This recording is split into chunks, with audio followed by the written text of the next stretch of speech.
Hello दोस्तों, आपका स्वागत है हमारे चैनल समता एकेडमी में। और हम शुरू करने जा रहे हैं प्राचीन भारत का इतिहास। तो चलिए बिना समय व्यर्थ किए हम शुरू करते हैं प्राचीन भारत का इतिहास, जो हर परीक्षा के लिए, चाहे आप यूपीएससी, चाहे आप बीपीएससी या कोई भी स्टेट पीसीएस एग्ज़ाम या कोई वनडे एग्ज़ाम या यूपी ट्रिपल एसी दे रहे हैं, सब में हिस्ट्री का बहुत ही ज़्यादा वेटेज है। ये आपके करेंट अफेयर में, जीएस में, हर जगह काफ़ी बेनिफिशियल, काफ़ी लाभदायक है। तो इसे हम ध्यान से देखेंगे और मैं यकीन दिलाता हूँ कि अगर आपने सारे चैप्टर एक एक करके अगर आपने देख लिया और नोट्स बना लिए, तो आपको कहीं और से इतिहास यानी हिस्ट्री पढ़ने की ज़रूरत नहीं पड़ेगी। तो चलिए शुरू करते हैं प्राचीन भारत का इतिहास। प्रामाणिक स्रोतों पर आधारित अतीत के क्रमबद्ध ज्ञान को इतिहास कहते हैं। भारतीय इतिहास को मोटे तौर पर 3 श्रेणियों में बांटा गया है। पहला है आपका प्राचीन इतिहास यानी एंशिएंट हिस्ट्री। मानव इतिहास के प्रारंभ से 3000 ईसा पूर्व तक का जो काल है वो है आपका प्राचीन इतिहास। नेक्स्ट मध्यकालीन इतिहास 700 AD से 1707 ईस्वी तक। मध्यकालीन इतिहास 1707 ईस्वी में अहमदनगर के किले में औरंगजेब की मृत्यु हो जाती है और आपको पता है कि जो मुग़ल साम्राज्य है वो तितर बितर हो जाता है, मतलब समाप्ति के कगार पर पहुंच जाता है। इसके बाद आधुनिक इतिहास 1707 से 1964 तक। तो हम देखेंगे दोस्तों सबसे पहले प्राचीन इतिहास के बारे में। तो सबसे पहले प्राचीन इतिहास को भी हम 3 खंडों में अध्ययन की दृष्टि से सुविधा के लिए हम इसे 3 भागों में बांट के पढ़ सकते हैं। पहला है प्रागैतिहासिक काल, दूसरा है आदि ऐतिहासिक काल और नेक्स्ट है आपका ऐतिहासिक काल। तो चलिए सबसे पहले देखते हैं प्राचीन इतिहास जो कि शुरू कहाँ से हुआ। मानव इतिहास का 90% भाग प्रागैतिहासिक काल के अंतर्गत आता है, शेष 10% ऐतिहासिक काल के अंतर्गत। सबसे पहले हम इसे 3 काल या 3 खंडों में बांट सकते हैं। पहला प्रागैतिहासिक काल। प्रागैतिहासिक काल कोई लिखित साक्ष्य उपलब्ध नहीं है अध्ययन हेतु, और यह मानव इतिहास के प्रारंभ से 3000 ईसा पूर्व तक का काल प्रागैतिहासिक काल कहलाता है। इसके लिए पुरातात्विक सामग्रियां उपलब्ध हैं और पाषाणकालीन सभ्यता प्रागैतिहासिक काल से संबंधित है। नेक्स्ट आद्य ऐतिहासिक काल 3000 ईसा पूर्व से 600 ईस्वी तक का जो काल है आद्य ऐतिहासिक काल है और इसके लिखित साक्ष्य उपलब्ध है, किंतु ये अपठ्य यानी इसे पढ़ा नहीं जा सकता, अतः पुरातात्विक साक्ष्यों का ही प्रयोग होता है। सिंधु एवं वैदिक सभ्यता और ताम्र सभ्यता इससे संबंधित है। नेक्स्ट ऐतिहासिक काल 600 ईसा पूर्व के पश्चात का जो काल है वो ऐतिहासिक काल है। इस काल के अध्ययन हेतु पुरातात्विक, साहित्यिक तथा विदेशी यात्रियों के वर्णन यानी तीनों ही साक्ष्य उपलब्ध हैं। अब प्रागैतिहासिक काल, इसे भी हम 3 भागों में बांट सकते हैं। जैसे आप देख रहे हैं कि पहला पुरापाषाण काल, नेक्स्ट मध्यपाषाण काल और इसके बाद नवपाषाण काल। पुरापाषाण काल 5 लाख ईसा पूर्व से 10,000 ईसा पूर्व तक का काल है। पुरापाषाण काल में जो आदि मानव थे वो लकड़ी के हथियार और बड़े पत्थरों का प्रयोग करते थे। मध्यपाषाण काल में वो फलक का प्रयोग करना शुरू किए। नवपाषाण काल जो कि 6000 ईसा पूर्व के बाद का है और सबसे ज़्यादा जो विकास है नवपाषाण काल में हुआ। पहियों का आविष्कार हो जाने से कृषि में क्रांति आई और बैलगाड़ी आदि जैसे साधनों का प्रयोग करने लगे। कृषि का प्रारंभ हुआ। पशुपालन का विकास होने से समूह में रहना शुरू किए और समूह से फिर गांव का निर्माण हुआ। नवपाषाण काल में नुकीले पत्थरों के औजार, घर्षित एवं पालिशदार उपकरणों का निर्माण करना शुरू कर दिए।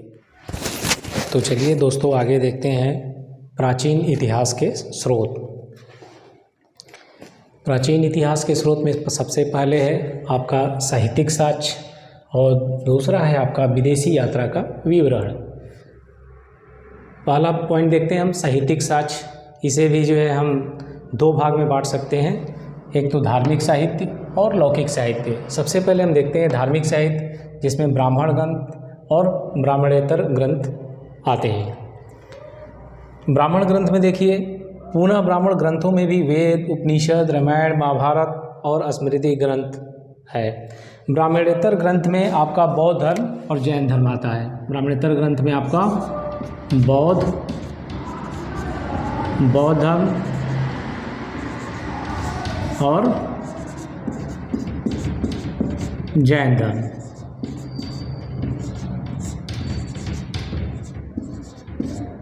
ठीक है। लौकिक साहित्य में जीवनियाँ, ऐतिहासिक ग्रंथ तथा गल्प साहित्य आते हैं। नेक्स्ट देखते हैं हम विदेशी यात्रा का विवरण। तो भारत में कई जगह के, फारस से, अरब से, चाइना से यहाँ पे विदेशी यात्री आए और शासकों ने उनको काफ़ी अच्छा संरक्षण प्रदान किया। बहुत से जो है विदेशी यात्री यहाँ पे शिक्षा भी प्राप्त किए और उन्होंने यहाँ के शासकों का, यहाँ के जो है रीति रिवाजों का, यहाँ के समाज का अपने लेखों में काफ़ी अच्छा वर्णन किया है। तो सबसे पहले देखते हैं हम कि विदेशी यात्री को भी हम जो विवरण है उसको मुख्य 3 भाग में बांट करके पढ़ सकते हैं, जैसे यूनान और रोम के लेखक, इसके बाद आपका चीनी यात्रियों के विवरण और नेक्स्ट अरब यात्रियों के विवरण। रोमन एवं यूनानी लेखक हेरोडोटस, जिसे हम फादर ऑफ हिस्ट्री यानी इतिहास का पिता भी कहते हैं, 5वीं शताब्दी ईसा पूर्व में हिस्टोरिका नामक पुस्तक की रचना की। ये बहुत इंपॉर्टेंट है, कई बार जो है एग्जाम में पूछ देता है कि हिस्टोरिका नामक जो है पुस्तक, इसके लेखक कौन है। ठीक है, तो हेरोडोटस बहुत इंपॉर्टेंट क्वेश्चन है, आप इसको याद कीजिएगा। भारत और फ्रांस के संबंधों का वर्णन उन्होंने इसमें किया है। इसके बाद नेक्स्ट है मेगस्थनीज जो यूनान राजा सेल्यूकस का राजदूत था। चंद्रगुप्त मौर्य के दरबार में 14 वर्ष तक उन्होंने समय व्यतीत किया। उसने इंडिका नामक पुस्तक की रचना की। ठीक है, तो ये इंडिका नामक पुस्तक, इसको भी पॉइंट नोट कर लीजिएगा। इंडिका नामक ग्रंथ किसने लिखा भाई? तो मेगस्थनीज ने लिखा। इसके अतिरिक्त टालमी का भूगोल, प्लिनी का नेचुरल हिस्टोरिका, नियार्कस, आनेसिक्रेटस और अरिस्टोबुलास, ये सभी सिकंदर के समकालीन थे और ये भी भारत भ्रमण किए और यहाँ के जो है वृतांत के बारे में लिखा उन्होंने। इसके अलावा डाइमेकस, सीरियन नरेस अंतियोकस का राजदूत था जो बिंदुसार के दरबार में काफ़ी दिनों तक रहा और उन्होंने बिंदुसार के शासनकाल के बारे में काफ़ी अच्छा उन्होंने वर्णन किया है। चलिए दोस्तों, आगे देखते हैं चीनी यात्रियों के विवरण, जिसमें फायान, सुंग यून, वेनसांग, इत्सिंग, मातवेन लिन, चाओजू, हुआ। और आगे हम इसको डिटेल में और देखते हैं। लेखक, रचनाएं और यात्री विवरण हम देखेंगे। फायान, जिसका पीरियड जो है 399 से 414 ईस्वी। रचनाएं, फोक क्यो की भारत की तत्कालीन का विवरण, राजनैतिक, सामाजिक एवं धार्मिक दशाओं का विवरण। यात्री विवरण, फाहियान ने अपनी 15 वर्ष की भारत यात्रा में प्रमुख नगरों, बौद्ध धर्म के पवित्र स्थानों का भ्रमण किया। उसने चंद्रगुप्त द्वितीय द्वारा शासित मध्य देश का विस्तृत वर्णन किया है। इसने गुप्तकालीन दंड विधान, कृषि उपज पर कर, मध्य देश में ब्राह्मण धर्म की प्रधानता, धनी व्यक्तियों द्वारा मंदिर, विहार, निःशुल्क पुण्यशालाओं एवं औषधालयों के निर्माण की जानकारी दी है। उसने पाटलिपुत्र में स्थित सम्राट अशोक के राजप्रसाद की भव्यता से प्रभावित होकर इसे देव निर्मित बताया है। नेक्स्ट देखते हैं सुंग यून, जिनका पीरियड 512 से 513 ईस्वी तक। इसने बिहार व बंगाल की तत्कालीन राजनीतिक, आर्थिक व धार्मिक स्थितियों का उल्लेख किया है। नेक्स्ट ह्वेनसांग, 629 से 645 ईस्वी। सियुकी की रचना क्या है इनकी? ह्वेनसांग की सियुकी यानी पश्चात्य संसार के लेख। ह्वेनसांग ने लगभग 16 वर्ष भारत की यात्रा की एवं यहाँ प्रवास किया। उसने विश्व प्रसिद्ध नालंदा विश्वविद्यालय में अध्ययन किया तथा यहाँ के ज्ञान एवं शिक्षण के उच्च स्तर की प्रशंसा की। उसकी यात्रा विवरण में सम्राट हर्षवर्धन के शासनकाल, तत्कालीन भारत की राजनैतिक एवं सांस्कृतिक दशा का विस्तृत उल्लेख है। उसने कन्नौज, हर्ष की राजधानी का नगर वर्णन, हर्ष की दानशीलता, समाज में विभिन्न जातियों उपजातियों, प्रयाग के एक बड़े समारोह, शायद कुंभ, गंगा जल की पवित्रता आदि का वर्णन किया है। नेक्स्ट, इत्सिंग, जिनका काल था 671 से 693 ईस्वी तक। इनकी रचनाएं हैं प्रसिद्ध बौद्ध भिक्षुओं की आत्मकथा। इत्सिंग ह्वेनसांग के चीन लौटने के बाद भारत आया था। उसने बंगाल के ताम्रलिप्ति यानी वर्तमान तामलुक 3 वर्षों तक संस्कृत का अध्ययन किया तथा बोध गया, नालंदा, वैशाली, कन्नौज, श्रावस्ती, कपिलवस्तु आदि स्थानों की यात्रा की। अपनी यात्रा वृत्तांत में उसने नालंदा एवं विक्रमशिला विश्वविद्यालयों की शिक्षा प्रणाली, हर्षकालीन समाज तथा तत्कालीन भारत में प्रचलित बौद्ध धर्म के 4 संप्रदायों का उल्लेख किया है। इत्सिंग चीन वापस जाते समय अपने बौद्ध त्रिपिटकों की 400 प्रतियां ले गया।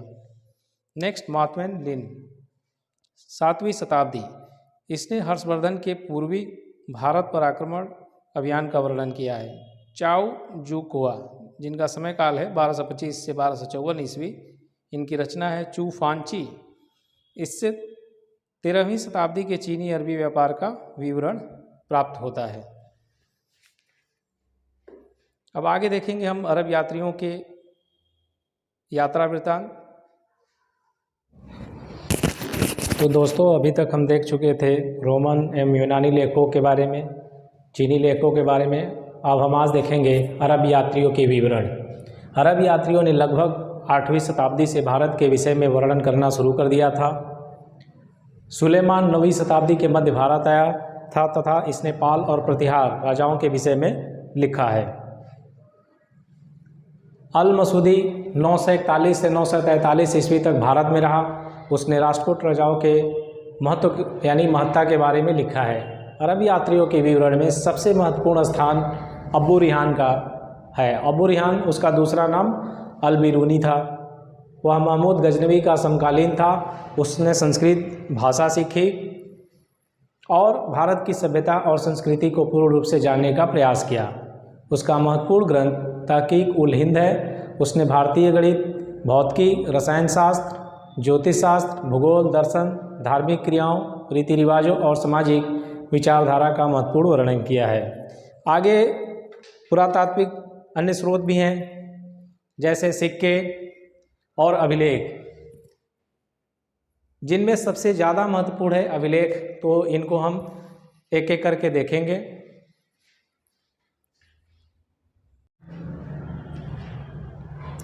सिक्के पुरातात्विक साक्ष्यों में सिक्कों का विशेष स्थान है। सिक्कों के अध्ययन को मुद्रा शास्त्र या न्यूमिस्मेटिक्स कहते हैं। हड़प्पा काल में मुद्रा धातु की जगह मोहरों और मनकों का प्रचलन था। प्राचीन काल में अधिकांश सिक्के धातुओं की बनाई जाती थी। जिन सिक्कों पर कोई लेख नहीं था, केवल आकृतियाँ विद्यमान थी, उन्हें पंचमार्क या आद सिक्के कहा जाता है। भारत में सर्वाधिक सिक्के मौर्योत्तर काल के मिले हैं, जो विशेषतः सोने, शीशे, प्रोटीन, तांबे, कांसे और चांदी से निर्मित हैं। गुप्त शासकों ने सबसे अधिक सोने के सिक्के जारी किए।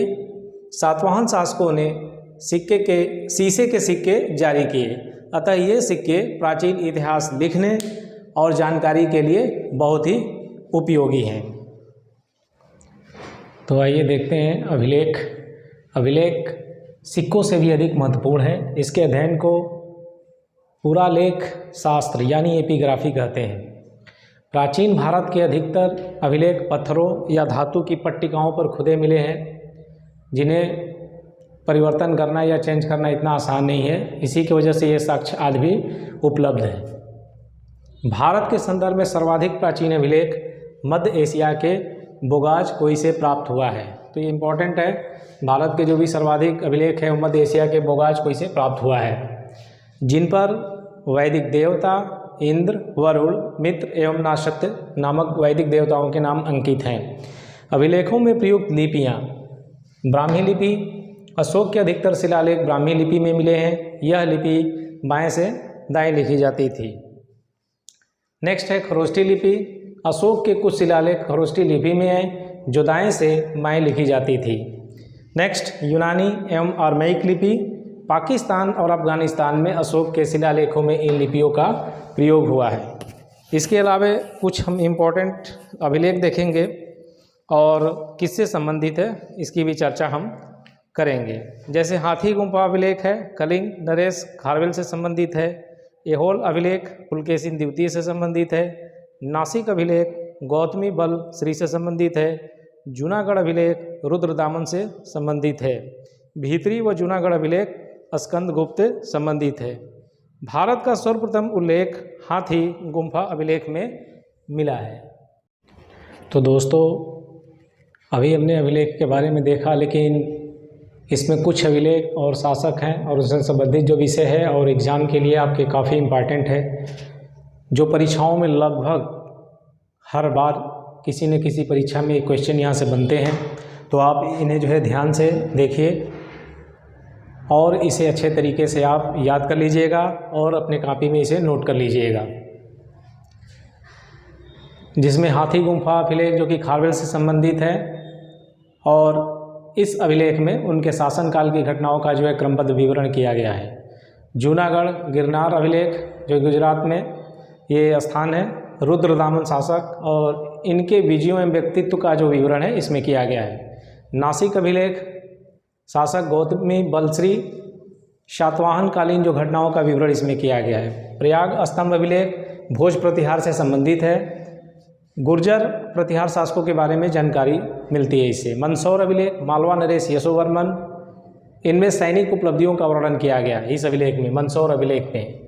एहोल अभिलेख ये पुलकेशिन द्वितीय से संबंधित है। हर्ष एवं पुलकेशिन द्वितीय के बीच युद्ध का इसमें विवरण किया गया है। इसके अलावा आप देखिए प्रयाग जो प्रशस्ति है, ये जो कि प्रयागराज अब यहाँ उत्तर प्रदेश में पड़ता है, ये यहाँ कुंभ के मेले भी लगते हैं। ठीक है, ये गुप्तकालीन से संबंधित है। संस्कृत में रचित यह प्रशस्ति मूलतः एक अशोक स्तंभ पर अंकित है, जो समुद्रगुप्त द्वारा 200 ईस्वी में कौशाम्बी से प्रयाग लाया गया था। इस पर समुद्रगुप्त के दरबारी कवि हरिशेर ने काव्यात्मक शैली में समुद्रगुप्त के वंश परिचय, उसकी विजयों एवं राज विस्तार का वर्णन किया गया है। कुछ इंपॉर्टेंट स्तंभ लेख हैं, जैसे बौद्ध स्तंभ लेख है, मथुरा स्तंभ लेख है, मेहरौली स्तंभ लेख है, बिहार स्तंभ लेख, बिलसड़ स्तंभ लेख, एरड़ स्तंभ लेख, तालगुड़ा स्तंभ लेख। तो दोस्तों, अभिलेखों के बाद हम देखेंगे मूर्तियाँ, चित्रकला। प्राचीन भारतीय इतिहास में कुषाणों, गुप्त शासकों और गुप्तोत्तर काल में जो मूर्तियाँ बनाई गई, उनसे उस समय की धार्मिक आस्थाओं और मूर्तिकला के विकास पर प्रकाश पड़ता है। भरहुत, बोधगया, सांची और अमरावती के मूर्तिकला में सजीव चित्रण किया गया है। चित्रकला, अजंता के चित्रों में मनोभावों की सुंदर झलक मिलती है, जैसे माता और शिशु का जो है मरणासन राजकुमारी जैसे चित्रों का सुंदर चित्रण किया गया है। इसके अलावे स्मारक और भवन भी हैं। प्राचीन काल में भारत में भारी संख्या में भवनों का निर्माण हुआ। इन भवनों के अधिकांश अवशेष संपूर्ण देश में बिखरे अनेकानेक टीलों के नीचे दबे हुए हैं। महलों और मंदिरों की शैली से वास्तुकला के विकास पर पर्याप्त प्रकाश पड़ा है। उत्तर भारत के मंदिरों की कुछ अपनी विशेषताएं हैं तथा उनकी कला की शैली नागर शैली कहलाती है, एवं दक्षिण भारत के मंदिरों की कला शैली द्रविड़ शैली कहलाती है। जिन मंदिरों के निर्माण पर नागर शैली एवं द्रविड़ शैली दोनों का प्रभाव पड़ा है, वह बेसर शैली कहलाती है। मंदिरों, स्तूपों और विहारों से तत्कालीन धार्मिक विश्वासों पर प्रकाश पड़ता है। और आगे हम देखेंगे सिंधु घाटी सभ्यता, जहां आप ये भवन, स्मारक और उनके अवशेष जो कि आज भी विद्यमान हैं। तो अगले चैप्टर में हम संध्याकालीन सभ्यता का वर्णन करेंगे।